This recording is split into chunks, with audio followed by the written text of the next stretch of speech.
Hey everyone, welcome back to more HOA stories. In this Reddit video, a power-hungry HOA president made the critical error of stepping onto a Marine's land and demanding he surrender his firearms. He believed he could weaponize bogus bylaws and intimidation tactics to break me down. But he miscalculated badly. Rather than jumping straight to a lawsuit, I turned his own aggression right back on him. Let's get into it. But the first story is called Try to Sneak a Foreclosure, Lose My Business and Everyone Else's, posted on our /petty revenge. So for a bit of background, for anyone who has ever served on an HOA board, you're well aware that the bulk of violations, accounting, and general administration of an HOA, particularly in a neighborhood the size of mine, is handled by a third-party property management company. This is primarily because it would be both too costly and too conflict-ridden to have someone living within the community shoulder all of those responsibilities alone. A dirty little secret of this industry, however, is that many of these companies will underprice their management contracts and quietly offset those costs by imposing their own finding policies on homeowners without the board ever knowing. And that brings us to today's story. So, for the main story, roughly a month ago, we were holding a routine HOA meeting. We had been gathering fairly regularly to keep our board, our management company representative, and our homeowners all on the same page, since I had been fielding complaints about misconduct from the management company. At this particular meeting, though, things nearly spiraled out of control. The moment we wrapped up all of our agenda items and opened the floor to homeowner questions, a couple stood up. I noticed the man clutching a piece of paper with a visibly trembling hand, which I quickly realized was from barely contained fury. Over the following 10 minutes, he laid out his situation, explaining that he was there to beg the board not to foreclose on his home, especially given that he had been steadily chipping away at a substantial debt for quite some time. Without getting too deep into the specifics, the discussion turned incredibly heated because our management company had instructed us to stay out of it, since this particular homeowner had already been looped into proceedings with our attorneys. After a prolonged back and forth, the meeting finally ended. I walked out genuinely baffled because, as far as I could tell, this homeowner was in perfectly good standing. And if he was willing to pay, which the records clearly showed he had reached out to do, why was he being blocked? My property manager had told me to leave it alone, and I decided that wasn't good enough. I called the legal firm representing the board directly, which I had been specifically told not to do, despite the fact that they technically work for us. After an hour-long conversation with them, I discovered that the management company had been blocking this homeowner from paying his fines and dues over some petty procedural technicality, while simultaneously piling on new fines at a relentless pace. I immediately instructed the attorney to offer a settlement on his balance with all fines waived, and the whole matter was resolved the very next day. Now for the revenge portion. I started digging deeper into our management company and uncovered that they had a habit of deliberately underbidding their management contracts and then making up the difference by inserting their own fines into homeowner collections without board authorization. It sits in a gray area, technically not illegal, but deeply unethical and very much open to challenge, because it essentially incentivizes the management company to manufacture issues and escalate minor nonsense just to pad their revenue. I felt genuinely sick about it, mostly because I'd been completely in the dark since the whole arrangement was buried in a single line of the contract. On top of that, I had received a call from our community manager urging us to stop waiving fines, warning that it sets a bad precedent.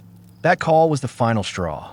Armed with that conversation and my newly uncovered knowledge about the finding scheme, I sourced a new management company and terminated our existing contract without delay. On top of that, I believe I identified a loophole through which all of the unfairly levied charges against homeowners would not be recoverable by the company, and the HOA itself could not be held liable for them since they had already passed through. During the situation with the property investment company, which I covered in another post, I had connected with roughly a dozen other HOA board members in my area and found out that about 6 of them were working with the same company and even the same community manager. I strongly encouraged them to investigate the same concerns, and they quickly uncovered the same disturbing reality for themselves. It looks like all of them will be cutting ties with the company as well. One of the other association presidents actually has a contact on the state council for HOA regulations, and they're now collaborating to get this practice formally banned. If that legislation passes, the company would essentially collapse. I'm not exactly counting on it, but I'm watching the legal proceedings very carefully and have even volunteered to testify before a committee about why such a rule is necessary. Deliberations are reportedly set to begin in January. As for the community manager, the individual who had been overseeing our community, they have already lost more than half of their contracts, and their supervisor came crawling back asking me to reconsider. They even dangled the offer to discontinue the fining policy, phrased in the most carefully hedged corporate language imaginable, essentially preserving their ability to deny everything if they ever did it again. I told him that his property manager had gotten exactly what she deserved and that their practices were absolutely indefensible. He started to respond, but I just ended the call. I had no patience left for any of it. Keep a close eye on these management companies. Nearly all of them are snakes hiding in plain sight, just waiting for the right moment to take advantage of board members and homeowners alike. And yeah, guys, if you're still enjoying these HOA stories, please go ahead and hit like on the video and maybe drop a comment if you genuinely want to help me with the algorithm. Thank you so much. The next one is called HOA Tries to Confiscate My Guns, but I am a Marine and not part of the HOA. So, a bit of background first. I am a Marine, and I spent many years serving as a sergeant. I separated from service about 6 years ago, having spent the majority of my time with an artillery unit, which is precisely why I now wear hearing aids and why my right knee sounds like bubble wrap every time I climb a staircase. When I got out, all I wanted was peace and quiet. No neighbors rattling the walls with music. No HOA telling me what shade to paint my mailbox. Just me, some open land, and the ability to actually breathe. And about 6 years ago, I found exactly that. 10 acres of old farmland, mostly wooded, with a small creek cutting through the back corner. The property had belonged to the same family since the 1950s, with a worn but structurally solid farmhouse that needed attention but had real character. The best part was the zoning, rural residential, which meant I could essentially do whatever I pleased within reason. Hunt, keep chickens, leave my truck sitting on the lawn if the mood struck me. Just genuine freedom. Now here is the part that matters. My property shares a boundary with a newer subdivision called Small Town Dictator Estates. Construction began there about 8 years ago, carving up what had once been farmland into quarter-acre lots filled with cookie-cutter houses. Every one of them sports the same 3 color options, the same landscaping, the same mailboxes. You know exactly the kind of place. And naturally, they have an HOA, and an extremely aggressive one at that. When I purchased my property, my realtor made absolutely sure I understood that my land was not subject to the HOA, since my parcel predated their subdivision by several decades. It was an original farmstead from the 1950s. The boundary is clearly delineated by an old stone fence that has stood there longer than I've been alive, along with surveyor stakes placed when I had the property lines officially confirmed before closing. My driveway does share the first 100 feet with their access road due to a long-standing easement, but that is where the connection ends. Legally, they had zero authority over my land, and for the first few years, I simply lived my life. I fixed up the house, cleared some trails, and minded my own business. I would not describe myself as a gun enthusiast in any extreme sense, but I do maintain a collection. A couple of hunting rifles, a shotgun, a few handguns, and yes, several semi-automatic rifles purchased lawfully and stored in a proper safe. I take it seriously. 2 decades in the military instills a deep respect for firearms and a disciplined approach to their handling. Every weapon was legally obtained, correctly stored, and I had never given anyone the slightest reason for concern. The trouble began about 18 months ago when the HOA brought in a new president. I will simply refer to him as the president to keep things reasonably anonymous. This guy represents the worst strain of middle management personality. Someone who has never done anything of real substance in his life, but becomes intoxicated by whatever minimal scrap of authority he can get his hands on. I had spotted him around the neighborhood, always cruising through in his golf cart with a clipboard, hunting for violations. A trash bin left out 6 hours past schedule. A lawn a quarter inch above regulation. Christmas lights still hanging on January 2nd. That kind of petty tyrant, you know the type. The president apparently decided that my property was an eyesore. I do not do manicured lawns. I have native grasses, wildflowers, and areas I deliberately leave in their natural state. My farmhouse is old but well-maintained, just not fashionable.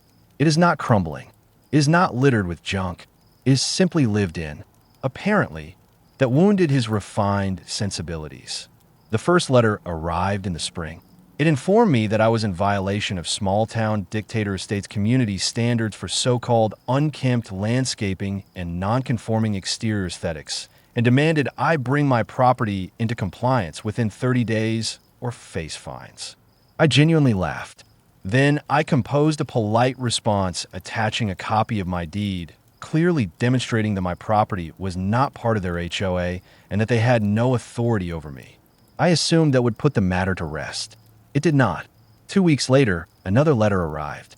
This one claimed that because my driveway connected to their access road, I was somehow benefiting from HOA infrastructure and was therefore bound by their rules.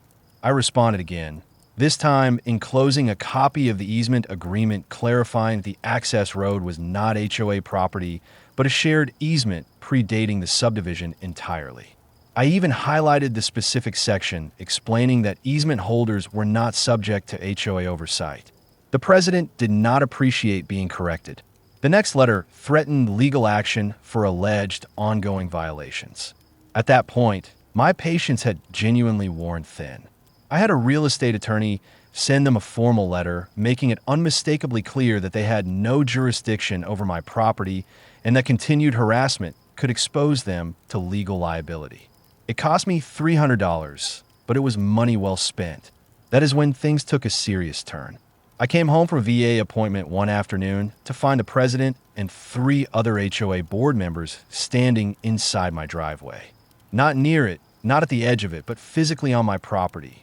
The HOA president was photographing my home with his phone. I stepped out of my truck and calmly asked what they believed they were doing. The president offered a smug expression and claimed they were conducting a safety inspection of properties neighboring the community. I told them flatly that they were trespassing and needed to leave immediately. That is when one of them, a woman who introduced herself as the safety committee chairperson, pointed at my gun safe visible through the garage window and asked, "Is that a gun safe?" I confirmed that it was and told her it was none of her business. She put on a theatrical expression of alarm and said they had grave concerns about weapons being stored in such close proximity to a family neighborhood. The president then added that they had recently enacted a new bylaw banning military-grade weapons and arsenals within 500 feet of HOA property lines. I told them once more that I was not part of their HOA, that they were trespassing, and that they needed to vacate before I contacted the sheriff. They left, but not before the president offered a parting remark. "We'll see about that." I went inside immediately and reviewed my security camera footage. Sure enough, I had them clearly recorded trespassing on my property, photographing my home, and one of them had actually pressed up against my garage window, trying to peer inside. I saved every second of it. 3 days later, 2 sheriff's deputies arrived at my door. They were polite, almost apologetic in their manner, and explained they had received a report alleging illegal weapons were being stockpiled at my address. They noted the complaint had come from the HOA, which had accused me of threatening the neighborhood with military assault weapons. I know my rights, and I also know how to interact with law enforcement with respect. I invited them in, showed them my safe and its contents. The senior deputy turned out to be a veteran himself, recognized several of my unit photos on the wall, and after reviewing everything, confirmed that it was all legal and properly secured. Before leaving, he told me off the record that the HOA president had phoned the sheriff's office 3 separate times, demanding they raid what he called the compound next door and seize my so-called illegal arsenal. The deputy had filed a report noting the complaint was without merit and had warned the president against making further false reports. He also suggested I document everything in the event they tried again. I figured that would surely be the end of it. Certainly, once the sheriff confirmed I had done nothing wrong, they would stand down. They did not. A week later, a certified letter arrived from the HOA. This one was something else entirely. It informed me that during an emergency HOA meeting, they had voted to ban all firearms within the small-town Dictator Estates community boundaries. The letter went on to assert that a recent legal review had supposedly determined my property was actually included within the original HOA charter, and that I had 30 days to comply with all regulations, including the immediate removal or surrender of all firearms to local law enforcement. The letter also laid out a fine schedule: $500 for the landscaping violation and $1,000 for the weapons violation, with a warning that non-compliance would result in a lien being placed against my property. I was furious. This had crossed well beyond harassment. They were fabricating legal claims outright and threatening my property. I called my attorney immediately. He read the letter and described it as one of the most preposterous documents he had ever encountered. He explained that HOAs cannot simply claim ownership of property that does not belong to them, cannot enact bylaws that infringe on constitutional rights, and most certainly cannot ban legal firearms on land they have no control over whatsoever. He drafted a formal response threatening to pursue legal action for harassment, defamation, and attempted extortion if they did not stand down at once. But here's the thing. I had served long enough in the military to understand that sometimes the most effective defense is a well-executed offense. And I had grown thoroughly tired of being civil while these people try to bully me off my own land. So I began doing some research. I pulled up the county zoning maps, reviewed the regulations applicable to my rural residential zone, and worked out exactly what I was and was not permitted to do on my own property. And that is when I found it. My property was zoned in a manner that permitted recreational use, including sports shooting on parcels of 10 acres or more, provided proper safety measures were in place. The county had detailed regulations around backstops, minimum distances from property lines, and safety protocols, but there was nothing prohibiting it. In fact, the county even had a specific form for notifying them of intent to establish a private shooting range for personal use. I sat staring at my screen and slowly started to smile. The HOA had been insisting I was part of their community. They had been claiming authority over my property and attempting to dictate that I could not possess firearms on my own land. Well, if they wanted to keep pushing, I was going to exercise my rights on my property in the most lawful, most visible, and most thoroughly inconvenient way imaginable. I spent the following 2 weeks doing it absolutely by the book. This was not going to be some rushed backyard setup. I contacted the county planning department and submitted all the required paperwork to establish a private recreational shooting facility. There were land use notification forms, environmental impact assessments scaled to my property size, and safety compliance documentation. I hired a licensed surveyor to come out and establish my exact property lines with professional grade stakes and markers. It ran me $800, but I wanted absolutely no ambiguity about where my property ended and where the HOA imagined their authority began.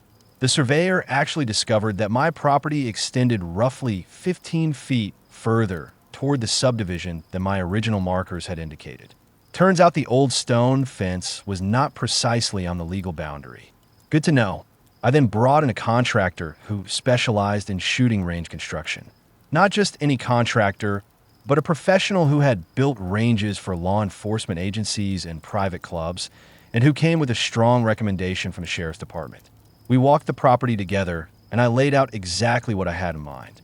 He designed a proper setup featuring a 25-yard pistol range and a 100-yard rifle range. The pistol range included 6 shooting stations with concrete pads and permanent benches.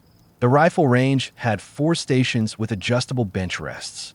Both featured professional-grade backstops engineered to safely capture rounds, proper berms with correct compaction, drainage systems designed to prevent erosion, and ballistic rubber curtains positioned behind the target areas. The safety measures went considerably beyond what the county actually mandated. We installed range flags visible from the access road indicating when the range was active.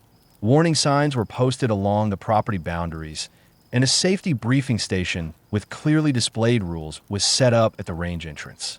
But the critical detail was this. My property slopes downward away from the HOA subdivision, dropping approximately 20 feet across the length of my land. The old stone fence sits up on the elevated ground, while the professional backstop we constructed was positioned in the natural depression below. Every round fired would be safely contained on my property with multiple layers of protection in place.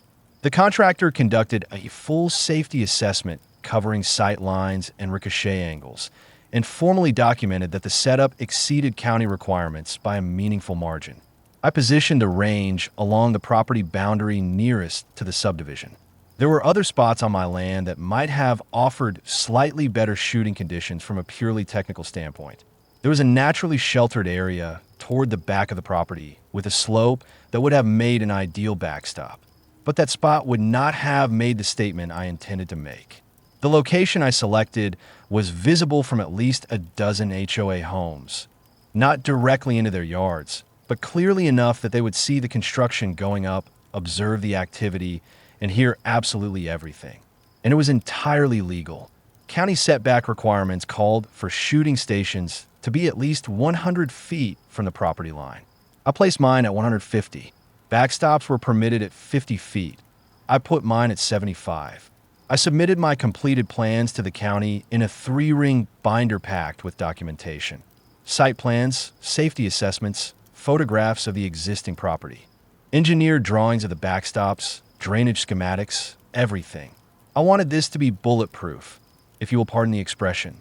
The county dispatched an inspector about a week later. He was meticulous, walking every section of the proposed range, checking sight lines, measuring distances.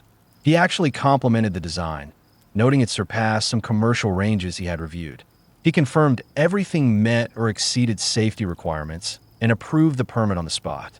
I received my written approval, properly stamped and signed. The county also let me know they had fielded several calls from HOA residents attempting to block the application. But since my property satisfied all requirements and the complainants had no legal standing, their objections carried no weight. I made 6 copies of that approval. 1 for my personal files, 1 for my attorney, and the remaining 4 held in reserve just in case. When you are dealing with people who fabricate legal jurisdictions, you keep redundant copies of everything. And then construction began. Dump trucks hauling in gravel for the access road and shooting platforms. An excavator digging out the berms and establishing proper drainage. Contractors building the framework for the target stands. The work ran roughly 3 weeks with a full crew. I made sure to schedule the noisiest operations during permitted hours. Excavator running at 8 a.m. on weekdays. Dump trucks reversing with their beeping alarms. Concrete mixers pouring the shooting platforms. Every bit of it lawful, every bit of it permitted, and every bit of it very clearly audible throughout the subdivision. Throughout the entire process, I could see HOA residents pulling their cars over on the access road to observe. Some took photos. A handful called out questions about what was going up. I stayed friendly the whole time, waved at everyone, and told anyone who inquired that I was constructing a recreational shooting facility, fully permitted by the county. You should have seen their expressions. The president showed up on the day we were setting the main backstop. We had brought in a crane to position the large ballistic panels, which was admittedly quite a spectacle. He rolled up in his golf cart, clipboard in hand, as always, practically trembling with rage. "What the hell do you think you are doing?" he demanded. I gave him a calm, pleasant smile.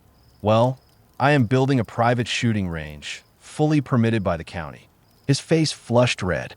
"This is a residential neighborhood. You cannot just put in a gun range." "Rural residential zoning," I said, correcting him. "And actually I can. I have the permits right here if you'd like to take a look." He sputtered something about HOA regulations, and I reminded him once again that I was not in his HOA, had never been, would never be, and had already communicated that fact to him multiple times in writing with supporting legal documentation. "This is insane," he shouted. "You are doing this out of spite." I shrugged. "Well, you all kept insisting my property was part of your HOA. You kept claiming authority over what I do on my own land, kept threatening to confiscate my legally owned property. I'm simply exercising my legal rights on my own legal land. If you had left me alone when I asked, we would not be standing here having this conversation. He threatened to call the sheriff. I told him that was perfectly fine and that they had my number and my permits were in order. And he did call the sheriff. The same two deputies showed up, the veteran and his partner. They pulled in, took a look at the construction, checked my posted permits, and just slowly shook their heads. The senior deputy reviewed my documentation, walked the site, verified the safety measures, and nodded. He informed the president that everything was legal, the permits were in order, and the safety measures exceeded all requirements. The president started arguing about the noise. The deputy cut him off. "Sir, this is the fourth time you called us out here. Every single time, we have found the property owner to be operating within the law. If you continue filing frivolous complaints, you could be charged with misuse of emergency services. Do you understand?" The president went pale, gave a small nod, and left without another word. I wrapped up construction in 3 weeks. A fully professional grade setup, safe, legal, and complete. And then I started using it every Saturday morning at 9 a.m., like clockwork. Not early enough to violate any noise ordinance or be considered unreasonable, but early enough that the HOA would definitely be aware of it. Sound travels well in the morning air, especially across a subdivision of quarter-acre lots with no real sound barriers to speak of. That first Saturday, I took my time. I started with some handgun practice, then moved to the rifle range, sighted in one of my hunting rifles, and spent roughly 2 hours in total. Completely legal, completely safe, proper hearing protection worn throughout. Every safety protocol followed. The sound of gunfire rolling across the HOA neighborhood every Saturday morning clearly disturbed them greatly. The complaint letters began almost immediately. I received one from the HOA ordering me to stop disturbing the peace, to which I responded with a copy of the county noise ordinance, explicitly permitting recreational shooting during daylight hours on properly zoned property. I received letters from individual residents claiming I was terrorizing them, and I disregarded those as well. The president attempted to persuade the county to pull my permit. The county inspector returned, confirmed once more that I was operating safely and within all applicable regulations, and advised the president to stop wasting their time. But here's where it gets even better. As I mentioned, I am a veteran, and I still maintain close friendships with many former members of my old unit who live within about an hour's drive. When I let it be known that I had built a private range, they were immediately enthusiastic. So I started having them over, just a few guys at a time, all veterans, all lawful gun owners, spending Saturday mornings shooting together, catching up, and drinking coffee.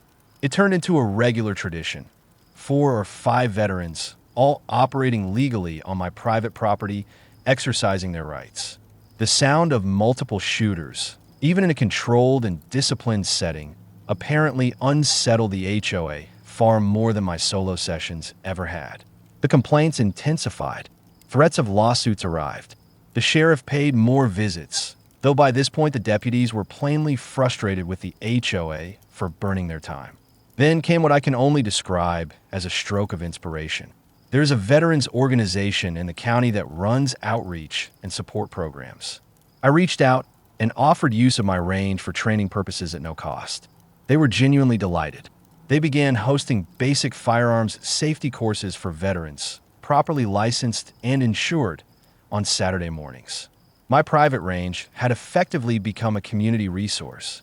The county supervisor even came out personally one afternoon to take photographs and express appreciation for my contribution to veteran services. The HOA came completely unraveled. The president attempted to organize a protest. 3 people showed up. Meanwhile, the local newspaper published a feel-good feature about veterans supporting veterans, complete with a photograph of me and my buddies at the range. The president made one final attempt.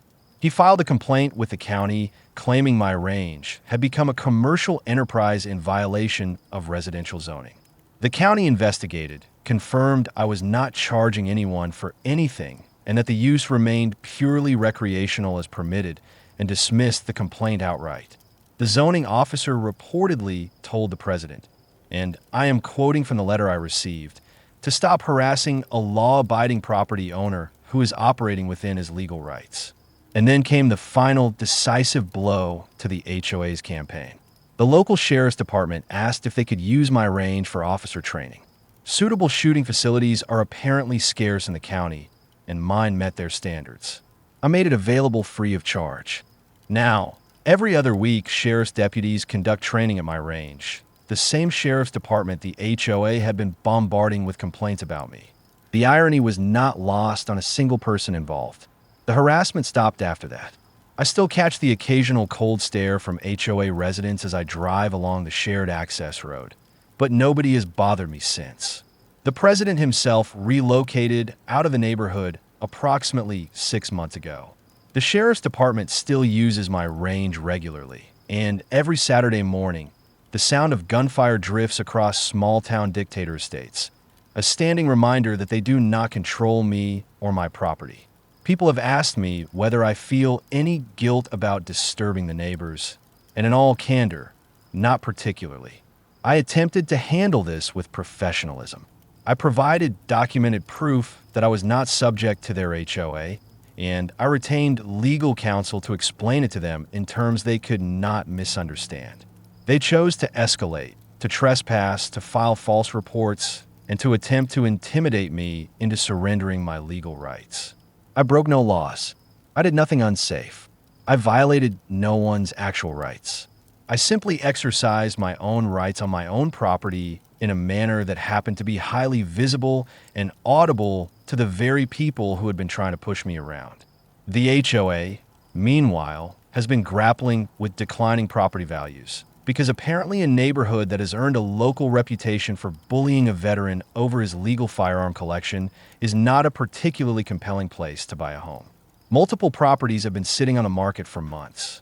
I have also heard from current residents that HOA fees keep climbing while new buyers remain elusive. My property, my rights, my range. End of story.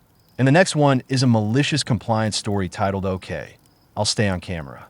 So, years ago, before Sports Authority closed its doors for good, I worked there as the hardlines and receiving manager at one of their locations. Terrible company. I cannot say I was broken up to see them go. They were absolutely fixated on the idea that employees were stealing from them.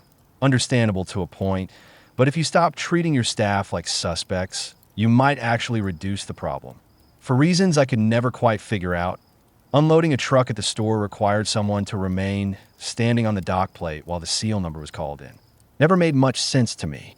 Then one day, the person helping me with the unload could not locate the phone number needed to call in the seal number, even though it was written plainly on the desk. I stepped off the dock plate, not even certain I had fully moved off camera, just to point out where it was. The operations manager, essentially a glorified head cashier with an inflated title, issued me a warning. I believe her name was Robin, and she had a severe case of better wife syndrome when it came to her job. Fine, I would stand on the dock plate. Except I have ADD. I bore easily, and I have a deeply ingrained tendency to behave in completely inappropriate ways when the situation calls for restraint. Cue me dancing on the dock plate and performing an elaborate imaginary horse riding routine while my coworker called in the seal number. I should mention that I am a genuinely terrible dancer. The operations manager decided I was not treating the matter with the gravity she felt it deserved and escalated it to the district loss prevention manager, presenting him with the security footage of me dancing on the dock plate and demanding to know what was going to be done about it. Word came back that his response was simply, nothing. He's doing exactly what we told him to do. And yeah, guys, thank you so much for watching.